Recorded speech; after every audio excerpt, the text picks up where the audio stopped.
அதாவது நம்ம சபைக்கு போகிற பிள்ளைகளுக்கு, வாஞ்சியா வருகிற பிள்ளைகளுக்கு நம்ம நம்பிக்கை ஊட்டுகிற கதைகளை அவங்களுக்கு என்ன செய்யணும்? சொல்ல வேண்டும்.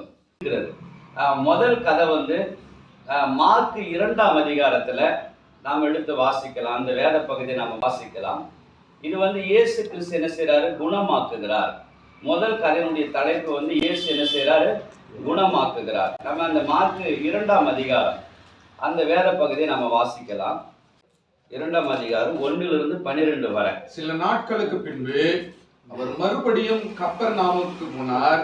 அவர் வீட்டில் இருக்கிறார் என்று ஜனங்கள் கேள்விப்பட்டு உடனே வாசலுக்கு முன் நிற்க இடம் போதாதபடிக்கு அநேகர் கூடி வந்தார்கள். அவர்களுக்கு வசனத்தை போதித்தார். அப்பொழுது 4 பேர் ஒரு திமிர்வாதக்காரனை சுமந்து கொண்டு அவரிடத்துல வந்தார்கள்.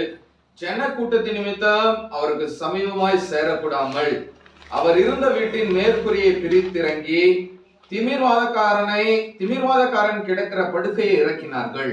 இயேசு அவர்கள் விசுவாசத்தை கண்டு திமிர்வாதக்காரனை நோக்கி, மகனே, உன் பாவங்கள் உனக்கு மன்னிக்கப்பட்டது என்றார். அங்கே உட்கார்ந்த வேத பாரர்களில் சிலர், இவன் இப்படி தேவ தூஷணம் சொல்லுகிறானே, தேவன் ஒருவரே என்று பாவங்களை மன்னிக்கத்தக்கவர் என்று யார் என்று தங்கள் இருதயங்களில் சிந்தித்துக் கொண்டிருந்தார்கள். அவர்கள் தங்களுக்குள்ளே எப்படி சிந்திக்கிறார்கள் என்று இயேசு உடனே தம்முடைய ஆவியில் அறிந்து அவர்களை நோக்கி, நீங்கள் உங்கள் இருதயங்களை பிடிக்கிறது என்ன? உங்கள் பாவங்கள் உனக்கு மன்னிக்கப்பட்டது என்று சொல்வதோ, எழுந்து உன் படுக்கையை எடுத்துக்கொண்டு நடவென்று சொல்வதோ எது எளிது?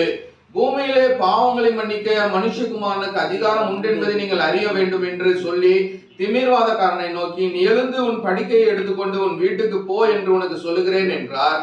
உடனே அவன் எழுந்து தன் படுக்கையை எடுத்துக்கொண்டு எல்லோருக்கும் முன்பாக போனான். அப்பொழுது எல்லோரும் ஆச்சரியப்பட்டு, நாம் ஒரு காலம் இப்படி கண்டதில்லை என்று சொல்லி தேவனை மகிமைப்படுத்தினார்கள்.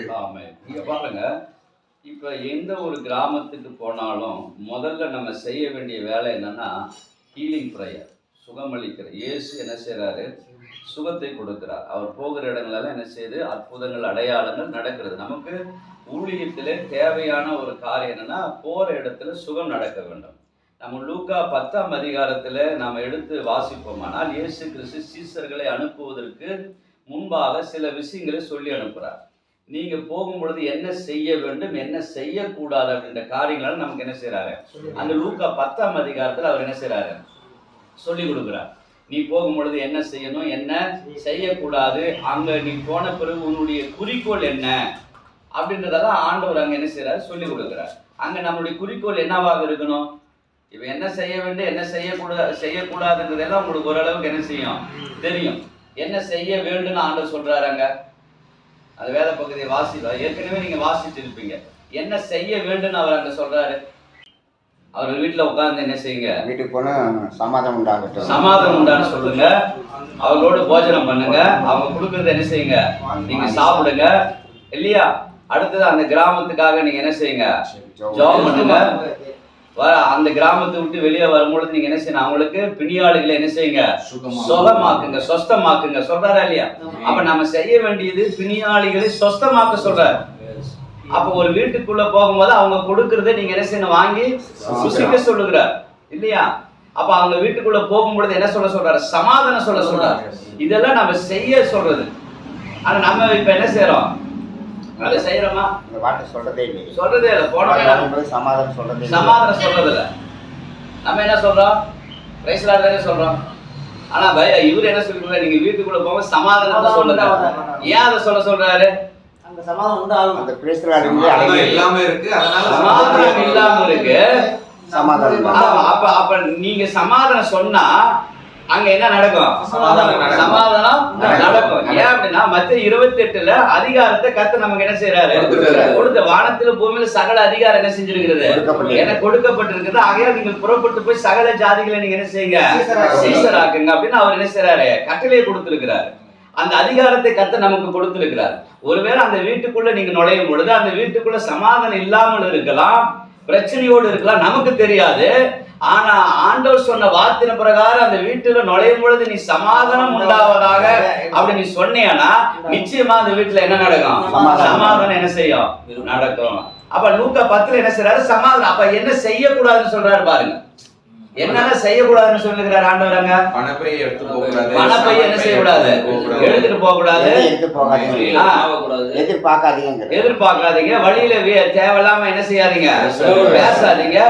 இதெல்லாம் அவர் என்ன செய்ய, என்னெல்லாம் செய்யக்கூடாதுன்ற விஷயத்தை என்ன செய்யறாரு, சொல்லுகிறார். அப்ப நம்ம இதெல்லாம் கவனிக்கணும். நம்ம ஏன் வழியில இருக்கிறவங்க பேசாதுன்னு சொல்றாரு?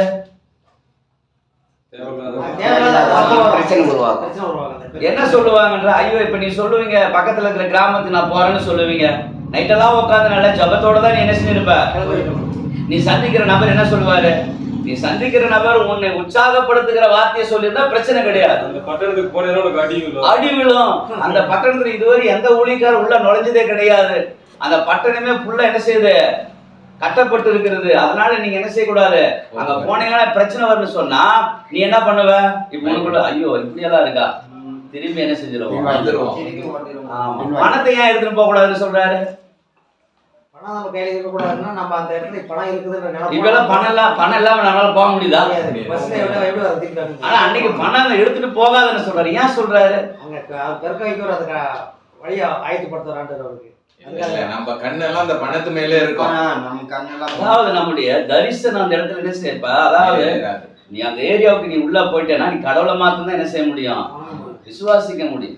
பணம் இருந்தா என்ன செய்வ, பிரச்சனை தான் பஸ் ஏறி என்ன செஞ்சிருவ, ஓடி வந்துருவ, வீட்டுக்கு என்ன செஞ்சிடலாம், வந்துடலாம் அப்படின்னு. ஆனா பணமே இல்லைன்னு வச்சு நீ யாரு நம்ப முடியும், அவரதான் நம்ப முடியும். ஏசப்பா நீங்க இப்ப இந்த இடத்துல இருந்து நீங்க தான் எனக்கு என்ன செய்ய முடியும், உதவி செய்யணும் அப்படின்னு சொல்லி. அப்ப என்ன குறிக்கோள் என்ன வச்சிருக்கிற, என்ன குறிக்கோளுக்காக நம்ம அங்க போறோம், அது ரொம்ப முக்கியமான விஷயம்.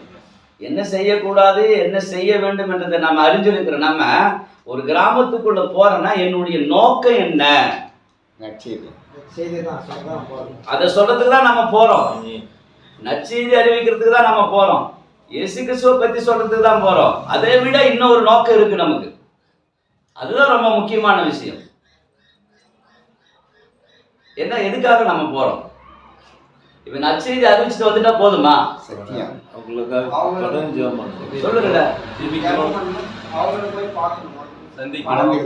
அதாவது அவங்கள பாக்குறதுக்கு என்ன தேவைப்படுதாங்க, நீ அவங்க மறுபடியும் போய் அவங்கள பாக்கணும்னா நமக்கு என்ன வேணும், அங்க நமக்கு அங்க ஒரு சமாதான பாத்திரம் வேணும். நம்முடைய நோக்கம் என்னவா இருக்கு தெரியுமா? நம்ம ஒரு கிராமத்துக்குள்ள நம்ம போறோம்னா நமக்கு யாரு வேணும், சமாதான பாத்திரம் அந்த இடத்துல வேணும். நம்ம என்ன செய்யறோம்னா கிராமத்துக்குள்ள போறோம், நோட்டீஸ் கொடுக்குறோம், பிரைஸ் லார்ட் சொல்றோம், ஜெபம் பண்றோம், என்ன செய்யறோம், திரும்பி வந்துடுறோம். நமக்கு இப்ப பாஸ்டர் சொன்னது போல மறுபடியும் அடுத்த வாரம் போகணும்னா யாரு நமக்கு தேவைங்க, சமாதான பாத்திரம் தேவை. நீ அந்த கிராமத்துக்குள்ள போனா உன்னை இன்வைட் பண்றதுக்கு, ஐயா எங்க வீட்டுக்கு வாங்கய்யா, சாப்பிடுங்கய்யா, தண்ணி தரா அப்படின்னு சொல்றதுக்கு ஒரு ஆடு வேணும். அது யாரு சமாதான பாத்திரம்? யாரு சமாதான பாத்திரம்? எப்படி நீங்க கண்டுபிடிப்பீங்க? இப்ப நீங்க ஒரு கிராமத்துக்கு போயிட்டீங்க, இப்ப இந்த லூக்கா 10ஆம் அதிகாரத்தின் அடிப்படையில் தான் நீங்க போறீங்க, அந்த கிராமத்துக்குள்ள நுழைஞ்சாச்சு, இவரு தான் சமாதான பாத்திரம்னு சொல்லி எப்படி நீங்க கண்டுபிடிப்பீங்க? ஒருத்தர் பேசுங்க, உபசரிப்பாங்க, உங்களோட அன்பா பேசுவாங்க, உங்களை சாப்பிட சொல்லுவாங்க, சமாதானமா அனுப்பி கொடுப்பாங்க. அவங்கதான் நம்மளை யார் ஏற்றுக்கொள்ளுகிறார்களோ அவங்க யாரா இருப்பாங்க. அது யாரானாலும் இருக்கிறோம். சின்ன குழந்தைய, சின்ன ஒரு 5 வயசு பையனா கூட என்ன செய்யலாம், இருக்கலாம். 50 வயசு பாட்டியை கூட, 60 வயசு பாட்டியை கூட என்ன செய்யலாம், இல்ல 70 வயசு பாட்டியை கூட என்ன செய்யலாம், தாத்தாவை கூட இருக்கலாம், இல்ல வாலிப பையனா இருக்கலாம். என்னை யார் ஏற்றுக்கொள்ளுகிறார்களோ அவங்க தான் நமக்கு யாரு, சமாதான பாத்திரர். அப்ப அடுத்த முறை நம்ம போகும் பொழுது அவங்க வீட்டுக்கு தான் நம்ம என்ன செய்யணும், அவங்களதான் பார்க்கணும், அவங்க கிட்ட தான் பேசணும். சரியா? வீட்டுக்கு வீடு என்ன செய்யக்கூடாது, போகக்கூடாதுன்னு வேற அங்க சொல்லியிருக்கிறார். சரியா? அப்ப முதல்ல நம்மளுடைய வேலை என்னன்னா சமாதான பாத்திரம்னு என்ன செய்யணும், கண்டுபிடிக்கணும். அந்த கண்டுபிடிச்சிட்டு இப்ப அந்த சமாதான பாத்திரனுக்கு தான் நம்ம என்ன செய்ய போறோம், டிபிஎஸ் பாடங்களை என்ன செய்யறோம், நடத்த போறோம். ஒரு வாரத்துக்கு நம்ம போயிட்டோம், ஒருத்தரை நம்ம கண்டுபிடிச்சாச்சு, அடுத்த வாரம் அவங்க வீட்டுக்கு நம்ம போறோம். அடுத்த வாரத்துல இருந்து நம்ம என்ன செய்யறோம், டிபிஎஸ் மாடல்ல அவங்களுக்கு வேத வசனங்களை என்ன செய்யறோம், கற்றுக் கொடுக்க போறோம். அதாவது இந்த வேத வசனத்தை எப்படி நம்ம கற்றுக் கொடுக்கணும், சில வழிமுறைகளை ரொம்ப தெளிவாக, அதாவது ஈஸியாக எளிமையாக புரிந்து கொள்வதற்கான நடைமுறைகளை நம்ம என்ன செய்யறோம், இங்க பயன்படுத்துறோம். நம்ம எல்லாருமே நம்ம ஊழியரா இருக்கிறதுனால நம்ம எல்லாருக்குமே பிரசங்கம் பண்ணி என்ன செஞ்சிருச்சு, பழகிட்டோம். வெளிப்படுத்துறதுன்னு என்ன செய்வோம், பிரசங்கம் பண்ணுவோம். முன்னாடி உட்காந்துக்கிறவங்கள நம்ம என்ன செய்ய மாட்டோம், பேச வைக்க மாட்டோம் இல்லையா? ஆனா இந்த டிபிஎஸ் அப்படி கிடையாது. நம்மளும் பேசணும், முன்னாடி உட்காந்துக்கிறவங்களும் என்ன செய்யணும், பேச வைக்கணும். அடுத்தது அங்க டிபிஎஸ் நடத்துற அந்த குழுவுல நம்ம எப்படி எல்லாரும் சேர்ல உட்காந்துக்கிறோமோ அதே மாதிரி எல்லாருக்கும் சேர் இருந்தா நம்ம சேரை போட்டு உட்காரலாம். இல்ல பாஸ்டுக்கு மாத்திரம் ஒரு சேரை கொடுத்துட்டு மற்றவங்களால கீழே உட்கார வச்சு நம்ம என்ன செய்யக்கூடாது, டிபிஎஸ் நடத்தக்கூடாது. ஏன் அப்படி செய்யக்கூடாதுன்றோம்? இப்ப பாஸ்ட் மாத்திரம் மேல உட்காந்துட்டு மற்றவங்களால கீழே உட்காந்துக்கிறது நல்லா இருக்குமா? தெரியல. அது ஏதோ நம்மள ஏதாவது கொஞ்சம் உயர்த்தி வச்சிருக்கிற மாதிரி, அவங்கள ரொம்ப தாழ்த்தி வச்சுக்கிற மாதிரி. அதனால எல்லாருமே ஒரே சமம். 5 பேருக்கு 5 சேர் வந்து 5 சேரை போட்டு வேதத்தை திறந்து அவங்களுக்கு நம்ம பாடத்தை கற்றுக் கொடுக்குறோம். சேரை இல்லையா, ஒரே ஒரு சேர் இருக்கு, பாசு நீங்க மட்டும் உட்காருங்கன்னு அவங்க அன்பா தான் சொல்லுவாங்க.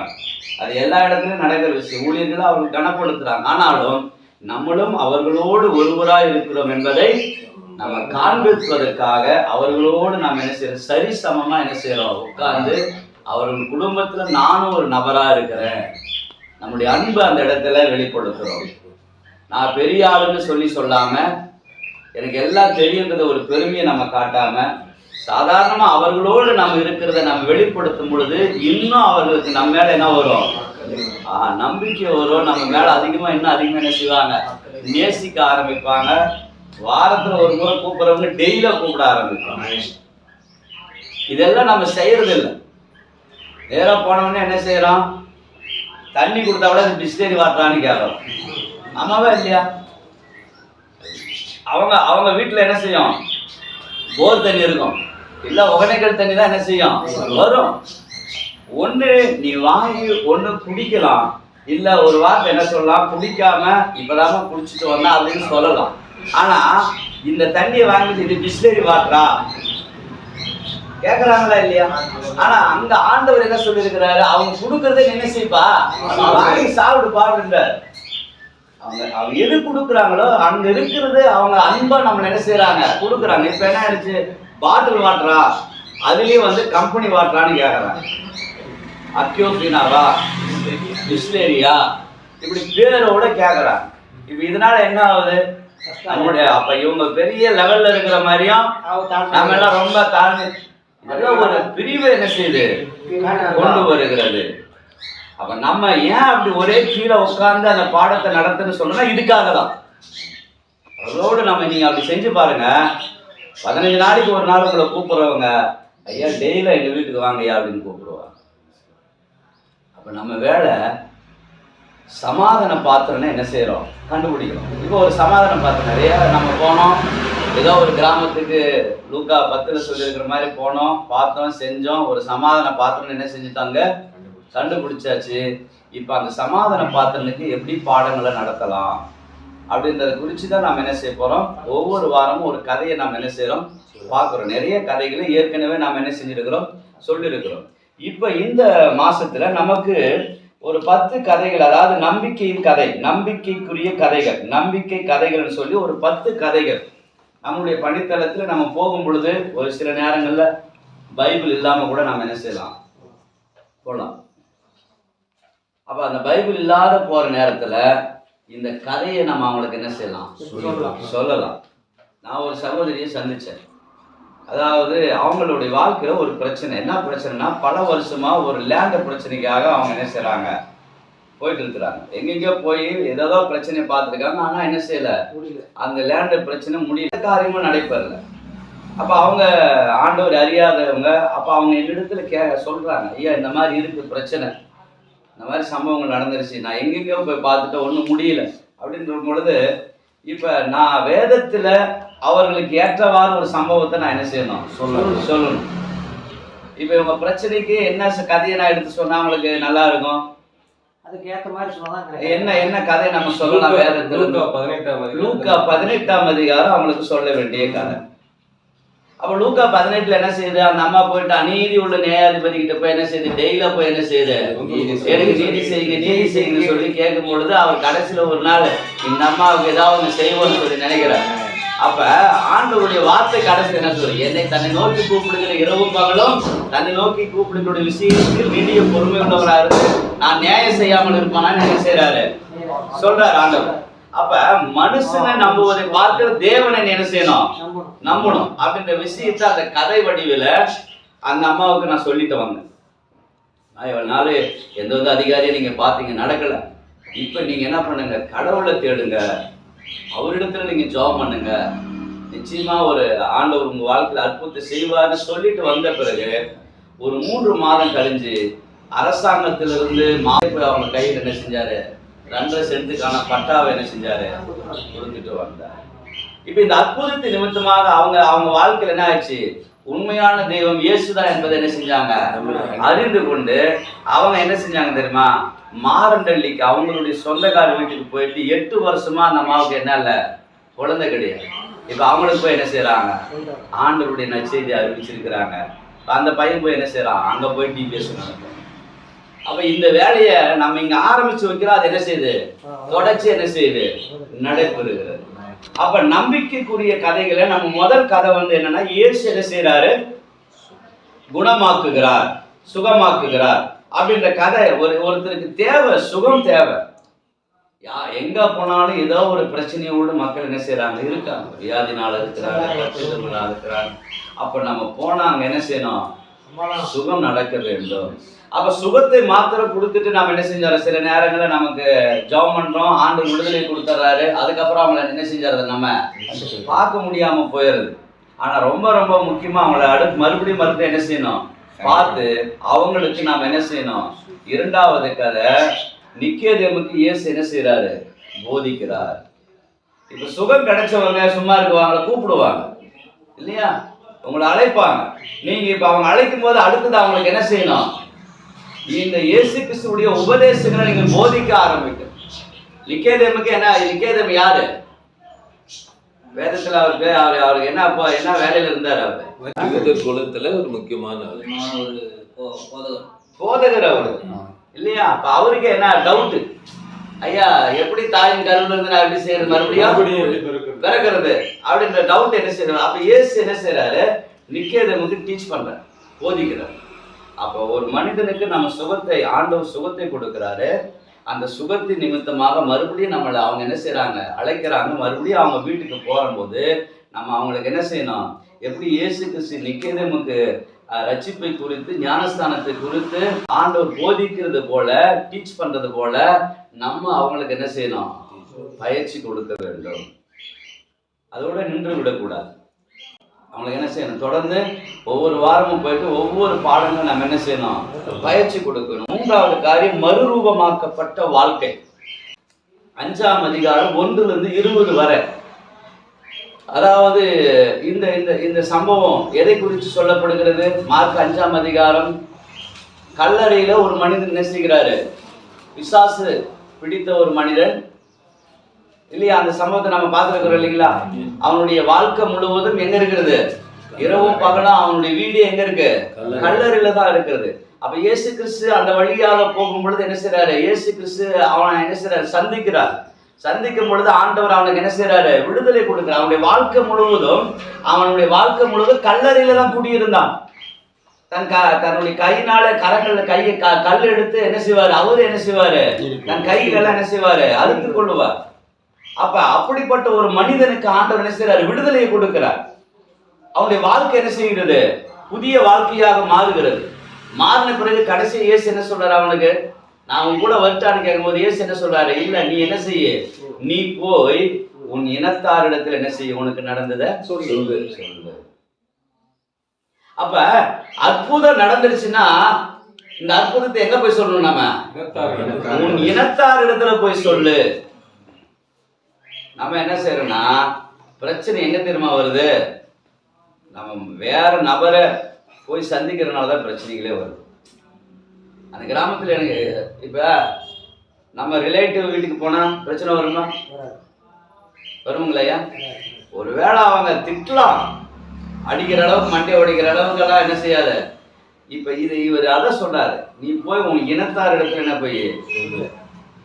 கொர்நேலியுவை யாரெல்லாம் கூட்ட உட்கார வச்சிருந்தாரு ஜபத்துக்கு? அக்கம் பக்கத்து அந்த சுத்து பக்கத்துல அவர் கூட வேலை செய்யறவங்கள தான் என்ன செஞ்சாரு, கூட்ட உட்கார வச்சு பேதுருவுக்காக என்ன செய்யறாரு, வெயிட் பண்ணிட்டு இருக்கிறார். அப்ப நம்முடைய ஊழியம் நீங்க என்ன பாக்கணும்னா, முதல் விஷயம் அதுக்கு பேர் என்ன சொல்றாங்கன்னா நம்ம ஒய்காஸ் அப்படின்னு சொல்றோம். பாடத்துல நம்ம என்ன செய்யறோம், அதுக்கு நம்மளுடைய உறவினர்கள், முதல்ல நம்மளுடைய அப்பா, அண்ணன், தம்பி, அக்கா, தங்கச்சி, மாமா, சித்தப்பா, நம்மளுடைய படிச்சவங்க, நம்மளுடைய ஃப்ரெண்ட்ஸுங்க, அவங்க மத்தியில நம்ம ஆண்டவருடைய சத்தியத்தை முதல்ல என்ன செய்யணும், கொண்டு செல்ல வேண்டும். முதல்ல அவங்களுடைய பெயரெல்லாம் நம்ம என்ன செய்யணும், எழுதி வைக்கணும். இப்ப இந்த கிருஷ்ணகிரி மாவட்டத்தில் நான் இருக்கேன்னா நமக்கு பக்கத்துல யாரு, நமக்கு சொந்தக்கார் யாரெல்லாம் இருக்காங்க, ரிலேட்டிவ் யாரு இருக்கிறாங்க, நெருங்கினவங்க யாரு இருக்காங்க, அப்படி பார்க்கணும். அப்படி ஒருவேளை உங்களுக்கு நெருங்கினவங்களா இவங்க நெருங்கினவங்களாவது பார்க்கணும். ஐயா உங்களுக்கு நெருங்கினவங்க யாரு இருக்காங்க, அவங்க லிஸ்டெல்லாம் என்ன செய்யுங்க, கொடுங்க, வாங்க என் கூட வாங்க போய் பார்க்கலாம். இல்ல அவரு இருக்கிற லட்சுமணன் அவரு கூட போயிட்டு, அவர் சொந்த ஊருக்காரு, வாயா உங்க ஊர்ல எல்லா ரிலேட்டிவ், அவர் கூட போன யாராவது சண்டைக்கு வருவாங்களா? அப்படியே வந்தாலும் அவர் பார்த்துக்குவார். நம்ம தெரியாத இடத்துக்கு போறதுனாலதான் நம்ம என்ன செய்யறோம், பிரச்சனைல மாட்டிக்கிறோம். இப்ப அதே அவரு கூட போனோம்னா அவரு மீறி யாரும் நம்மள என்ன செய்ய முடியாது. ஏன்னா அங்க இருக்கு, அவர் அதே ஏரியால இருக்கிறாரு, அங்க இருக்கிறவங்க அத்தனை பேர் அவருடைய சொந்தக்காரங்க. அப்படியே ஒரு வார்த்தை ஏதாவது பேசினாலும் அவர் என்ன செய்வார், ஆஃப் பண்ணிடுவார். அப்ப இந்த ஊழியமானது இப்படிதான் நாம் என்ன செய்யணும். நம்ம திடீர்னு அதுக்கப்புறம் ஆண்டவர் என்ன செய்வார், வழிவாசலை திறப்பார், எல்லா ஜனங்களுக்கும் என்ன செய்யும், அவங்க மூலமா அப்படியே படிப்படி என்ன செய்யும் போகும். அப்ப உங்களுடைய கேள்வி நமக்கு என்ன வரும், அப்ப நீ நம்ம இனத்தார் இடத்துக்கு மட்டும் போனா மற்ற ஜாதிகளுக்கு போகக்கூடாதா? கேள்வி வருதா இல்லையா? இல்ல வரும். அதே இனத்தார ஆண்டவர் அந்த இடத்துல, இப்ப ஐயாவை நாம கூட்டு போறோம்னு வச்சுக்கேன், அதே ஊர்ல பல ஜாதிகள் இருப்பாங்க. என்னங்கய்யா, அவர் கூட்டு போற இடத்துல பல ஜாதி மக்கள் இருப்பாங்க. எல்லா ஜாதியும் நாம சந்திக்கிறோம். அதுல யாராவது ஒருத்தர் ரசிக்கப்படுவாங்க, அவங்க மூலமா அந்த ஜாதி என்ன செய்யும், சந்திக்கப்படும். இவங்க ஊர்ல இருப்பாங்க எல்லாமே. அப்ப அப்படிதான் இப்படி செய்யும் பொழுதுதான் ஆண்டவர் என்ன செய்வாரு, நம்ம ஊழியத்துல அற்புதங்களை செய்வார். அப்ப முதல் காரியம், இயேசு என்ன செய்யறாரு, சுகமாக்குவது போல நம்மளும் ஒரு வீட்டுக்கு போனாலும் சரி, எங்க போனாலும் சுகத்தை ஆண்டவர் கொடுப்பதை நாம் என்ன செய்யணும், அங்க செய்ய வேண்டும். ஆண்டவர் சுகத்தை கொடுப்பதை அவர்களுக்கு நாம் என்ன செய்யணும், சொல்லி தரணும். ஆண்டவர் இதெல்லாம் செய்திருக்கிறாருன்னு சொல்லி. அடுத்தது அவங்களுக்கு நாம் என்ன செய்யணும், போதிக்கணும். அவங்கள என்ன செய்யணும், ஒவ்வொரு நாளும் அவங்கள போய் சந்திச்சு ஆண்டவருடைய உபதேசங்களை சொல்லி அவங்கள என்ன செய்யணும், போதிக்கிறதுல என்ன செய்யணும், கொண்டு வர வேண்டும். அப்படி செய்யும் பொழுது அடுத்தது அவனுடைய வாழ்க்கையில மறுரூபமாகிறது ஒரு வாழ்க்கை. அவன் என்ன செய்யறான், மறுரூபமாக்கப்படுகிறான், ரட்சிக்கப்படுகிறான். கல்லறையில இருந்த ஒரு மனுஷன் என்ன செய்யறான், முழுமையா மனம் திரும்பி என்ன செய்யறான், இப்ப அவருடைய இனத்தாருக்கு போய் சந்தித்து என்ன செய்யறாரு, சொல்லுகிறார். அப்ப நான்காவது இன்னொரு கதை என்ன செய்யனா, இந்த 4 கதையோட நம்ம என்ன செய்யலாம், முடிக்கலாம். மறக்க முடியாத செயல், லூக்கா 7ஆம் அதிகாரம் 37 - 50 வரை. இந்த வேத பகுதியை நம்ம யாருக்கும் தெரிஞ்ச ஒரு வேத பகுதி, நம்ம வாசிக்கலாம். லூக்கா 7ஆம் அதிகாரம் 37 - 50 வரை இந்த வசனங்களை வாசிக்கலாம். அப்பொழுது அந்த ஊரில் இருந்த பாவியாகிய ஒரு ஸ்திரீ அவர் பரிசேயன் வீட்டிலே வந்து இருக்கிறதை அறிந்து ஒரு பரணியில் பரிமள தைலம் கொண்டு வந்து அவருடைய பாதங்களின் அருகே பின்னாக நின்று அழுது கொண்டு அவருடைய பாதங்களை தன் கண்ணீரினால் நனைத்து தன் தலைமையினால் துடைத்து அவருடைய பாதங்களை முத்தம் செய்து பரிமள தைலத்தை பூசினார். பாருங்க, இந்த சம்பவமானது எல்லா சுவிசேஷ புஸ்தகத்தில் வருகிறது. இது லூக்கா 7 நம்ம வாசிக்கிறோம். மத்திய 26ஆம் அதிகாரத்துல என்ன செய்யறோம், நம்ம வாசிக்கிறோம். யோவான் 12ஆம் அதிகாரத்துல என்ன செய்யறாங்க, இந்த சகோதரி இங்க இந்த மாதிரி சொல்றாங்க. அவங்க யோவான்லயும் மத்தியில வாசிக்கிறது லாசருடைய அவங்க ஃபேமிலி, மாத்தாள், மரியாள், லாசர், இவங்களுடைய குடும்பம் என்ன செய்யுது, அதை செய்யறத நம்ம பார்க்கிறோம். அதாவது அந்த ஒரு அந்த மத்திய 26ல ஒரு வசனம் பர்டிகுலரா இவள் செய்தது, இந்த சுவிசேஷம் எங்கெல்லாம் பிரசங்கிக்கப்படுகிறதோ அங்கெல்லாம் இவள் செய்வது என்ன செய்யும், சொல்லப்படும். இப்ப பாருங்க, இந்த வசனத்தை நான் இந்த இயேசு கிறிஸ்துவனுடைய இந்த பாடுகள் இந்த 40 நாட்கள் நானும் என்ன செய்யறேன், தியானிக்கிறேன். அப்ப இந்த வசனத்தை நான் வாசிக்கும் பொழுது அப்ப எனக்குள்ள ஒரு கேள்வி என்னன்னா, 2000 ஆண்டுகளுக்கு முன்பாக இந்த அம்மா செய்த ஒரு விஷயம் பேசப்படுகிறது என்றால், இன்னைக்கு நாங்களும் இந்த கிருஷ்ணகிரிக்கு வந்து 10-15 வருஷங்கள் ஆகிறது. அப்போ ஊழியத்தில் நான் செய்கிற காரியங்கள் என்ன செய்யணும்? பேசப்படணும். அடுத்த முறை என்ன செய்யணும்? நம்ம ஊழியத்தை பற்றி மற்றவங்க என்ன செய்யணும்? பேசணும். அதாவது பேசுவதில் 2 விதமான காரியங்கள் இருக்கிறது. ஒன்று நல்ல விஷயத்தை பேசுறாங்க, இல்ல கெட்ட விஷயத்தையும் பேசுவாங்க. அப்ப நான் ஊழியத்தை சரியாக செய்த சரியான விஷயத்தை என்ன செய்வாங்க? பேசுவாங்க. தவறா செஞ்சா தவறான விஷயத்தை பேசுவாங்க. 2000 வருஷத்துக்கு முன்பாக இந்த ஸ்திரீ செய்த விஷயம் இன்னைக்கு நம்ம பேசுறோமா இல்லையா? இயேசு அன்னைக்கு சொன்னார், எங்கெல்லாம் சுவிசேஷம் சொல்றாங்களோ அங்கெல்லாம் இந்த ஸ்திரீயுடைய பெயர் என்ன செய்யும்? பேசுறோம். அப்படின்னா அவ்வளவு பெரிய வேலையை நம்ம செஞ்சுட்டாங்க. அப்படின்னு பார்த்தா 300 ரூபாய்க்கு அந்த தைலத்தை என்ன செஞ்சிருக்க முடியும்? 300 வெள்ளி, 300 காசு, 300 பணம், அவ்வளவுதான். வெள்ளி எல்லாம் பணம். ஆமா. அப்ப நம்ம நினைக்கிற 300 ரூபான்றது நமக்கு இப்ப எப்படி இருக்கு? 3 கோடி சாதாரண. ஆனா அன்னைக்கு 300 ரூபான்றது மிகப்பெரிய ஒரு பணம். அதாவது மத்திய 20ஆம் அதிகாரத்துல 2வது வசனம் சொல்லுகிறது, ஒரு நாளுக்கு 1 காசு கூலி பேசி வேலைக்கு அனுப்புறாங்க திராட்சை தோட்டம். ஒரு வருஷம் ஃபுல்லா சம்பாதிக்கணும். ஒரு வருஷம் எவ்வளவு சம்பாதிக்கணும்? மத்திய 26ல 2வது வசனம் வாசிச்சு பாருங்க. நீங்க ஒரு நாளுக்கு எவ்வளவு கூலி பேசியிருக்காங்க? 1 காசு, 1 பணம். அப்படிதானே? அப்ப இங்க என்ன சொல்றாரு? யாரு பணப்பைய வச்சுக்கிறது? யூதாஸ் காரியத்தை சொல்றாரு. அந்த யோவான் 12ஆம் அதிகாரத்துல நீங்க வாசிச்சீங்கன்னா, இந்த தைலத்தை வீணா நம்ம என்ன செய்யறாங்க? செலவு செய்யறாங்க. இத வித்திருந்தா எவ்வளவு காசு கிடைச்சிருக்கும்? 300 ரூபாய் கிடைச்சிருக்கு. அப்ப அந்த தைலத்தினுடைய விலை எவ்வளவுன்னு சொல்றாங்கன்னா, இவரு 300 ரூபாய் சொல்றாங்க. அப்ப நம்ம படிக்கும் பொழுது அது நமக்கு சாதாரணமா இருக்கிறது. ஆனால் இந்த அம்மா அதற்காகவே சேர்த்து வைத்தாங்க. அதிலே 12ஆம் அதிகாரம் 7வது வசனத்தை எடுத்து வாசிங்க. யோவான் 12ஆம் அதிகாரம் 7வது வசனம் வாசிங்க. அந்த இயேசு, இவளை விட்டு விடு, என்னை அடக்கம் பண்ணும் நாளுக்காக இதை வைத்திருந்தார். நல்லா கவனிங்க. இவளை என்ன செய்யுங்க? விட்டு விடு, விட்டு விடு, என்னை அடக்கம் பண்ணும் நாளுக்காக இதை வைத்திருந்தார். அப்படின்னா எத்தனை வருஷம் அடக்கம் பண்ற விஷயம் இவளுக்கு எப்பயும் தெரிஞ்சிருச்சு. நல்லா கவனிங்க. இயேசு கிறிஸ்து ஒரு நாள் என்ன செய்வாரு? நமக்காக மரிக்க போறாரு, சிலுவையை சுமக்க போறாருன்ற விஷயம் நம்மளுக்கு என்ன தெரிஞ்சிருச்சு? அவர் வீட்டுக்கு போகும்போது இவர் பேசியிருப்பாரு நான் நினைக்கிறேன்.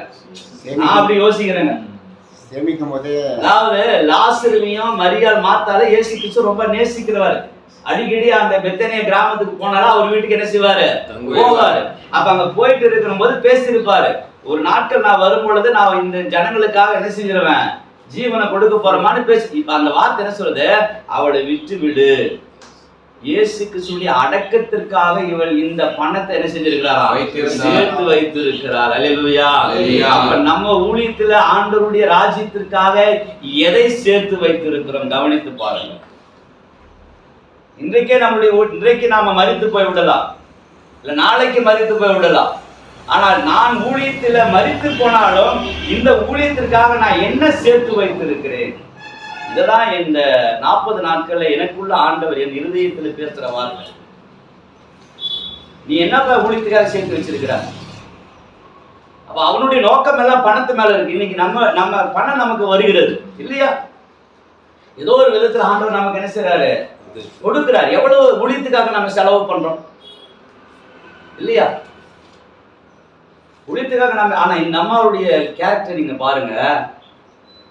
ஒரு நாளைக்கு 1 ரூபாய் காசுன்னா அந்த 300 ரூபாய் பணத்தை சம்பாதிக்கிறதுக்கு நம்ம 1 இயர் வேலை செஞ்சிருக்காங்க. 300 நாள் வேலை செஞ்சிருக்கிறாங்க. அடிக்கிறதுக்கு வேத பகுதி சிம்பிளா தான் இருக்கு. அந்த ஒரு கொஞ்சம் 4-5 வசனத்துல தான் நம்ம என்ன செய்யறாங்க? வராங்க.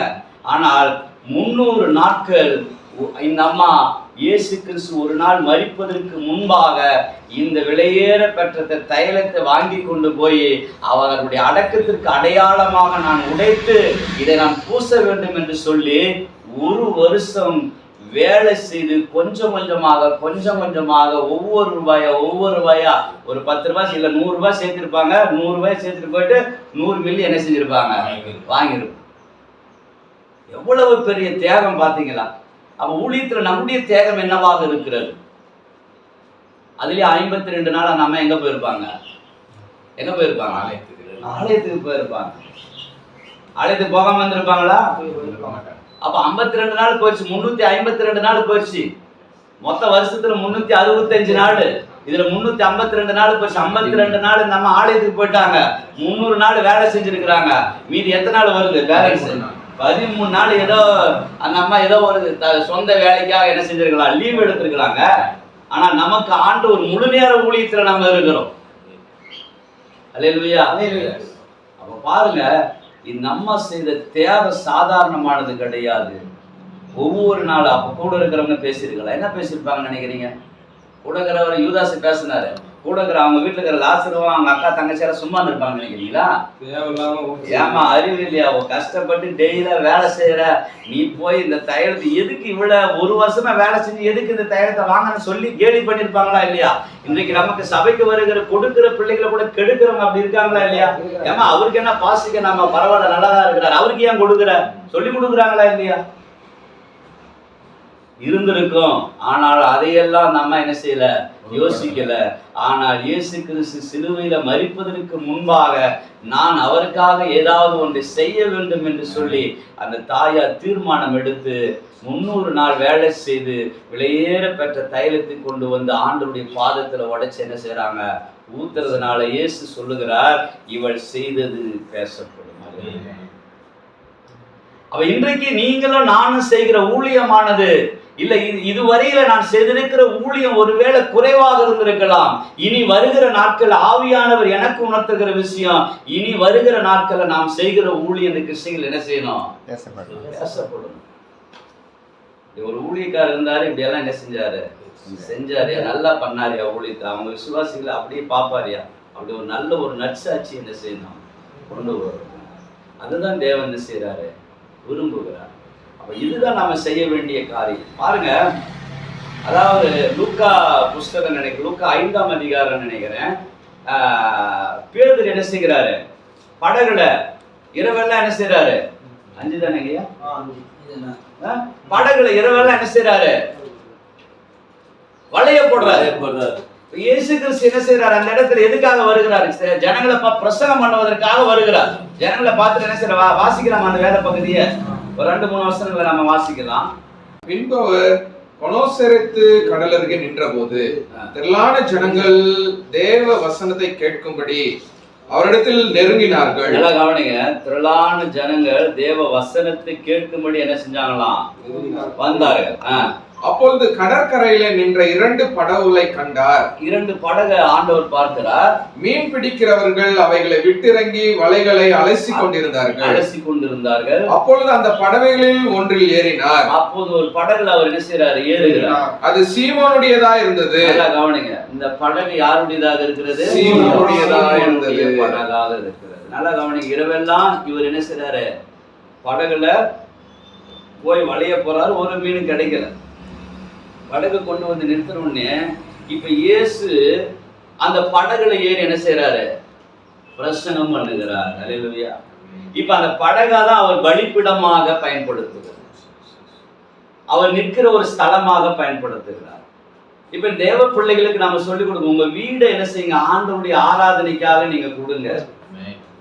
நீங்க இருக்கிற இடத்தை கடவுளுடைய பிரசங்கம் பண்ணுகிற பலிபீடத்திற்காக நீங்க கொடுங்க அப்படின்ற சத்தியத்தை இப்ப பேதுரு என்ன செய்கிறார் பாருங்க.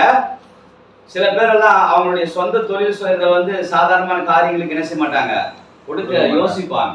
இப்ப இயேசு பிரசங்கம் பண்ணுவதற்கு சொன்ன உடனே இவர் என்ன செய்யறாரு, அந்த படகு என்ன செய்யறாரு, கொடுக்கிறார். இந்த படகுல கொடுத்த உடனே இவர் படகுல ஏறி முதல் காரியமாக என்ன செய்யறாரு, அங்க இருக்கிற ஜனங்களுக்கு என்ன செய்யறாரு, பிரசங்கத்தை பண்ணுகிறார். இரவெல்லாம் தோல்வியை கண்ட படகு, இரவெல்லாம் வளைய போட்டார், ஒரு மீன் கூட கிடைக்கல. ஆனா இயேசு கிறிஸ்து பிரசங்கம் பண்ணி முடித்த பிறகு சொல்லுகிறார், இப்ப நீ என்ன செய்ய, வளைய போட அப்படின்னாரு.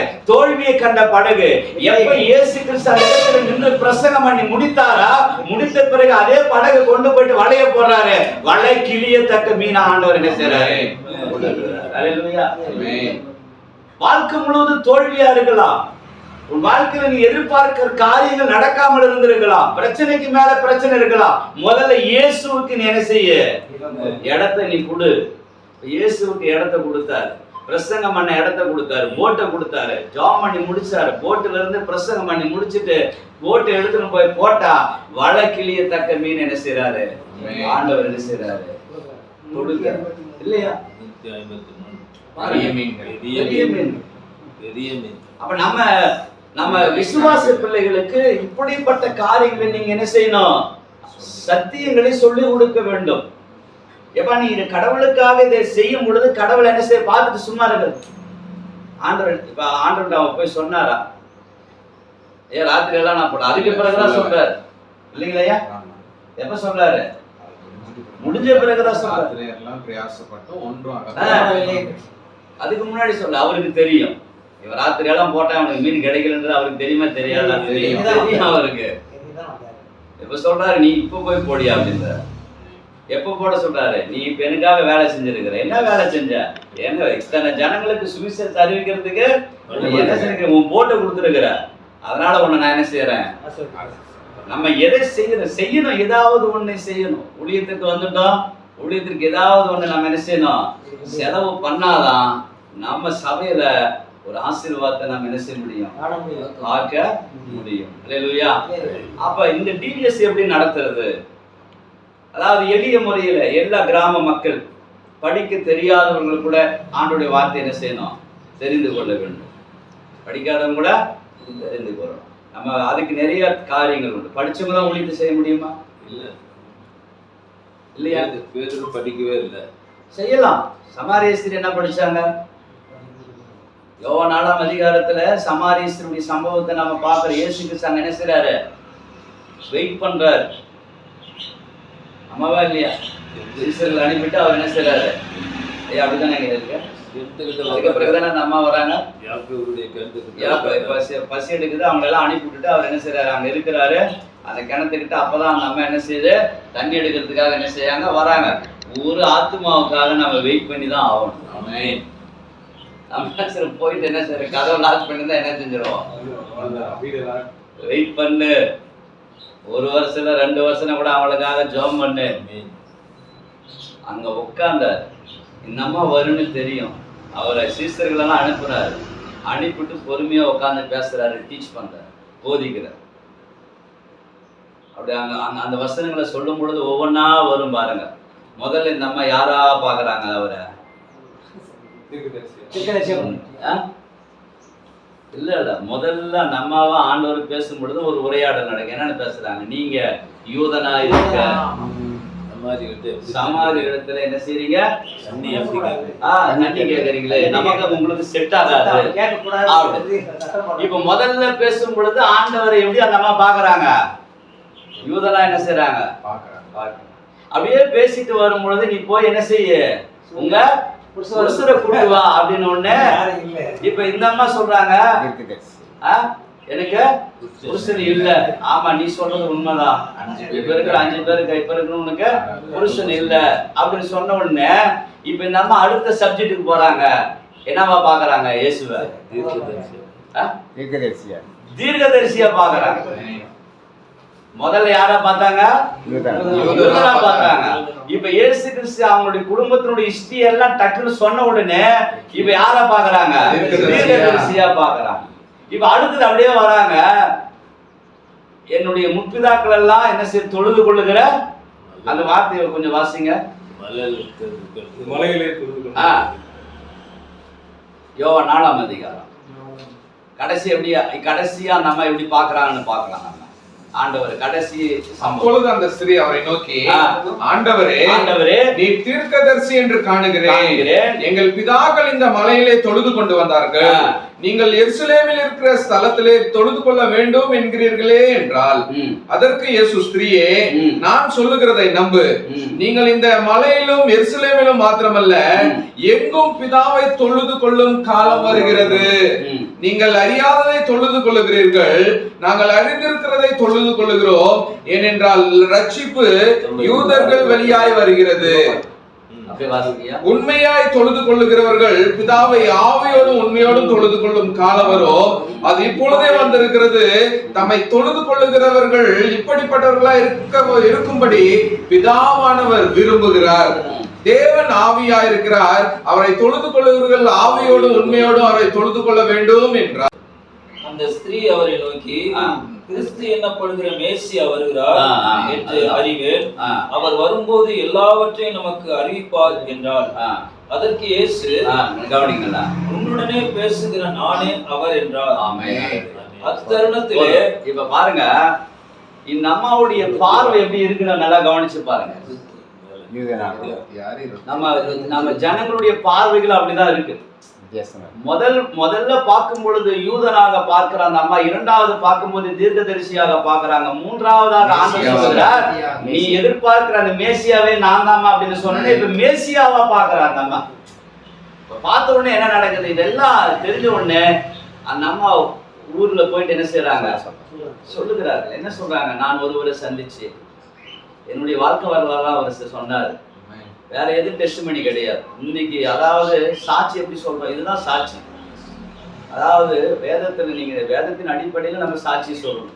ஏதோ வாய்க்கு வந்த பிரகாரம் சாட்சி சொல்றது கிடையாது. சாட்சி சொல்றதுக்கு நமக்கு பயிற்சி உண்டு. அதாவது 3 நிமிஷத்துல உங்களுடைய சாட்சி என்ன செய்யணும், எந்த ஒரு புதிய நபரிடத்தினால என்ன செய்யணும், பகிர்ந்து கொள்ளணும். இப்ப இந்த அம்மா போய் என்ன செய்யறாங்க, அந்த இடத்துல போய் சாட்சி சொல்றாங்க. என்ன செஞ்சுக்கிற சொல்றாங்க, நான் ஒருவர் என்ன செஞ்சேன் பார்த்தேன், அவர் என்ன பத்தி என்ன செஞ்சாரு சொல்லிட்டாரு, அவருதான் மேசியாவா, நீங்க என்ன செய்யுங்க வந்து அவ்வளவுதான் விஷயம். இந்த அம்மா ஏதாவது படிச்சிருந்தாங்களா, இல்ல. உடனே அந்த ஊர்ல இருக்கிறவங்க என்ன செஞ்சிட்டாங்க, வந்துட்டாங்க. அப்ப நம்ம டெஸ்ட் மணிக்குள்ள 3 நிமிஷம் எப்படி இருக்குன்னா, இயேசுவை நான் எப்படி ஏற்றுக்கொண்டேன். எத்தனை நிமிஷம் சொல்லணும், 1 நிமிஷம். இரண்டாவது வந்து இயேசுவை நான் எப்படி ஏற்றுக்கொண்டேன். மூன்றாவது நான் ஏற்றுக்கொண்ட பிறகு என் வாழ்க்கை எப்படி இருக்கு. 3 நிமிஷத்துல உங்களுடைய சாட்சியை மற்றவர்களுக்கு நீங்க என்ன செய்யணும், பகிர்ந்து கொள்ள கற்றுக்கொள்ள வேண்டும். நம்மளெல்லாம் பார்த்தா சில பேர் ஓடிடுறாங்களா இல்லையா, இருப்பாங்களா, ஓடுறாங்களா இல்லையா சொல்லுங்க. அனுபவத்துல நீங்க எல்லாம் ஊழியக்காரங்க, ஐயோ இவர் வந்துட்டார், இவர்கிட்ட மாட்டினா முடிஞ்சது, மதிய சாப்பாடே சாப்பிட முடியாதுன்னு சொல்லி ஓடுறாங்களா இல்லையா. அப்படி இருக்க கூடாது. நீங்க வர்றதுக்காக அவன் என்ன செஞ்சிருக்கணும், ஐயோ அந்த பாஸ் வந்த வரலையே அப்படின்ட்டு கதவை திறந்து என்ன செய்யணும், அந்த அளவுக்கு உங்களுடைய அப்படி இருக்கணும். நம்ம போற அறுப்புல அவன் அடுத்த மாசம் என்ன செய்யறதா வர்றது கிடையாது, போன கூட எடுக்க மாட்டான் அவன், அப்படி சொல்லுவான். அப்படி இருக்க கூடாது. 3 விஷயம் தான் முக்கியம். ஒண்ணு, நான் எப்படி இயேசுவை ஏற்றுக்கொண்டேன், ஏற்றுக்கொள்வதற்கு முன்பு எப்படி இருந்தேன், எப்படி இயேசுவை ஏற்றுக்கொண்டேன், இப்ப ஏற்றுக்கொண்ட பிறகு என்னுடைய வாழ்க்கை எப்படி இருக்குன்ற விஷயத்த ஒரு 3 நிமிஷத்துல 4 நிமிஷத்துல நீங்க சாட்சி என்ன செய்யணும், மற்றவர்களுக்கு சொல்ல நீங்க என்ன செய்யணும், கற்றுக்கொள்ள வேண்டும்.